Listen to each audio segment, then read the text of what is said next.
किसी शहर के रेलवे स्टेशन पर एक भिखारी रहता था। वो वहां आने जाने वाली रेलगाड़ियों में बैठे यात्रियों से भीख मांगकर अपना पेट भरता था।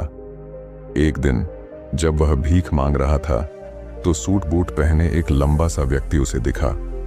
उसने सोचा कि यह व्यक्ति बहुत अमीर लगता है, इससे भीख मांगने पर यह मुझे जरूर अच्छे पैसे देगा। वह उस लंबे व्यक्ति से भीख मांगने लगा। भिखारी को देखकर उस लंबे व्यक्ति ने कहा, तुम हमेशा मांगते ही रहते हो, क्या कभी किसी को कुछ देते भी हो? भिखारी बोला, साहब मैं तो भिखारी हूं, हमेशा लोगों से मांगता ही रहता हूं, मेरी इतनी औकात कहां कि किसी को कुछ दे सकूं। लंबा व्यक्ति बोला, जब किसी को कुछ दे नहीं सकते तो तुम्हें मांगने का भी कोई हक नहीं है। मैं एक व्यापारी हूं और लेन देन में ही विश्वास करता हूं। अगर तुम्हारे पास मुझे कुछ देने को हो तभी मैं तुम्हें बदले में कुछ दे सकता हूं। इतना कहने के बाद वह लंबा आदमी ट्रेन में बैठकर चला गया। इधर भिखारी उसकी कही गई बात के बारे में सोचने लगा। उस लंबे व्यक्ति के द्वारा कही गई बात उस भिखारी के दिल में उतर गई। वह सोचने लगा कि शायद मुझे भीख में अधिक पैसा इसीलिए नहीं मिलता क्योंकि मैं उसके बदले में किसी को कुछ दे नहीं पाता हूं। लेकिन मैं तो भिखारी हूं, किसी को कुछ देने लायक भी नहीं हूं। लेकिन कब तक मैं लोगों को बिना कुछ दिए केवल मांगता ही रहूंगा? बहुत सोचने के बाद उस भिखारी ने निर्णय किया कि जो भी व्यक्ति उसे भीख देगा उसके बदले में वह भी उस व्यक्ति को कुछ जरूर देगा। लेकिन अब उसके दिमाग में यह प्रश्न चल रहा था कि वह खुद भिखारी है तो भीख के बदले में वह दूसरों को क्या दे सकता है। इस बात को सोचते हुए 2 दिन हो गए, लेकिन उसे अपने प्रश्न का कोई उत्तर नहीं मिला था।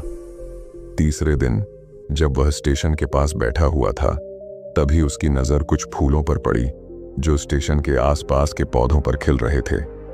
उसने सोचा, क्यों ना मैं लोगों को भीख के बदले कुछ फूल दे दिया करूं। उसको अपना यह विचार अच्छा लगा और उसने वहां से कुछ फूल तोड़ लिए। अब वह ट्रेन में भीख मांगने पहुंचा। अब जब भी कोई उसे भीख देता तो उसके बदले में वह भीख देने वाले को कुछ फूल दे देता। उन फूलों को लोग खुश होकर अपने पास रख लेते थे। अब भिखारी रोज फूल तोड़ता और भीख के बदले में उन फूलों को लोगों में बांट देता था। कुछ ही दिनों में उसने महसूस किया कि अब उसे बहुत अधिक लोग भीख देने लगे हैं। वह स्टेशन के पास के सभी फूलों को तोड़ लाता था। जब तक उसके पास फूल रहते थे तब तक उसे बहुत से लोग भीख देते थे, लेकिन जब फूल बांटते बांटते खत्म हो जाते तो उसे भीख भी नहीं मिलती थी। अब रोज ऐसा ही चलता रहा। एक दिन जब वह भीख मांग रहा था तो उसने देखा कि वही लंबा व्यक्ति ट्रेन में बैठा है जिसकी वजह से उसे भीख के बदले फूल देने की प्रेरणा मिली थी।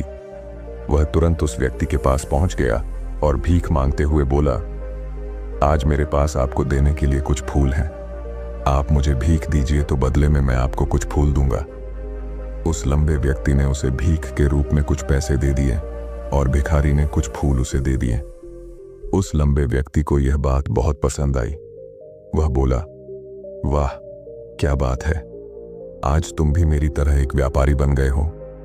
इतना कहकर फूल लेकर वह लंबा व्यक्ति अपने स्टेशन पर उतर गया। लेकिन उस लंबे व्यक्ति द्वारा कही गई बात एक बार फिर से उस भिखारी के दिल में उतर गई। वह बार बार उस लंबे व्यक्ति के द्वारा कही गई बात के बारे में सोचने लगा और बहुत खुश होने लगा। उसकी आंखें अब चमकने लगीं।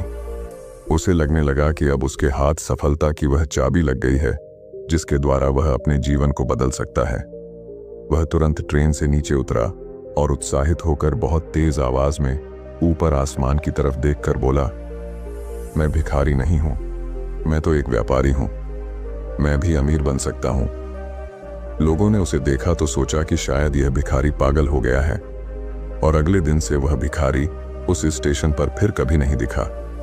लेकिन 6 महीने बाद इसी स्टेशन पर 2 व्यक्ति सूट बूट पहने हुए यात्रा कर रहे थे। दोनों ने एक दूसरे को देखा तो उनमें से एक ने दूसरे से हाथ मिलाया और कहा, क्या आपने मुझे पहचाना? दूसरा व्यक्ति बोला, नहीं, क्योंकि मेरे हिसाब से हम लोग पहली बार मिल रहे हैं। पहला व्यक्ति बोला, नहीं, आप याद कीजिए, हम पहली बार नहीं बल्कि तीसरी बार मिल रहे हैं। दूसरा व्यक्ति बोला, मुझे याद नहीं, वैसे हम पहले 2 बार कब मिले थे? अब पहला व्यक्ति मुस्कुराया और बोला, हम पहले भी 2 बार इसी ट्रेन में मिले थे।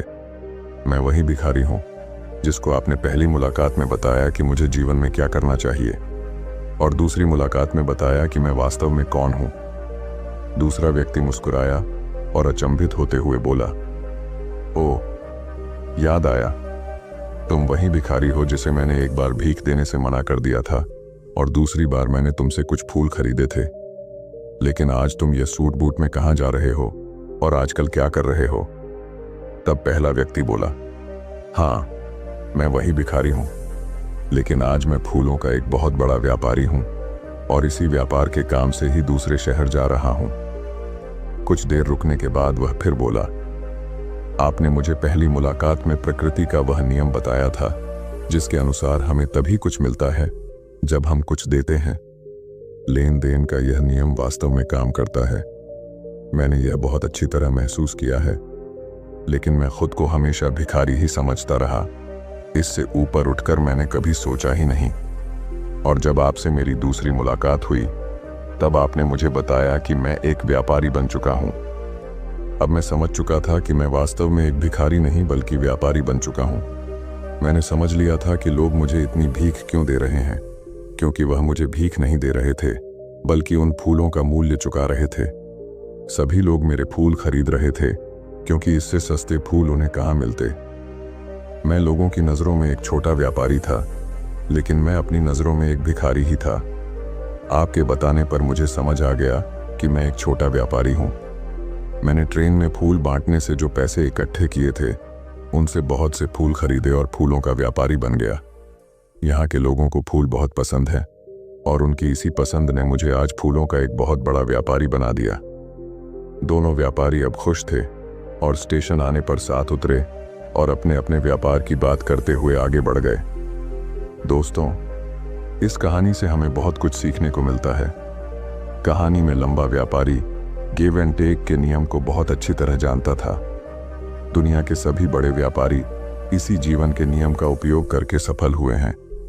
इस फॉर्मूले को उसने भिखारी को भी बताया। भिखारी ने इस प्राकृतिक नियम को अपना लिया और इसका असर उसके जीवन में साफ दिखाई देने लगा। उसने अपनी सोच बदली और उसकी जिंदगी बदल गई। यह कहानी हमें बताती है कि हम यदि अपनी सोच बदल लें तो कुछ भी हासिल किया जा सकता है। यदि हम खुद को छोटा समझते रहेंगे तो हम हमेशा छोटे ही बने रहेंगे। बड़ा बनने के लिए हमें अपनी सोच को बदलना होगा और खुद के बारे में बड़ा सोचना होगा।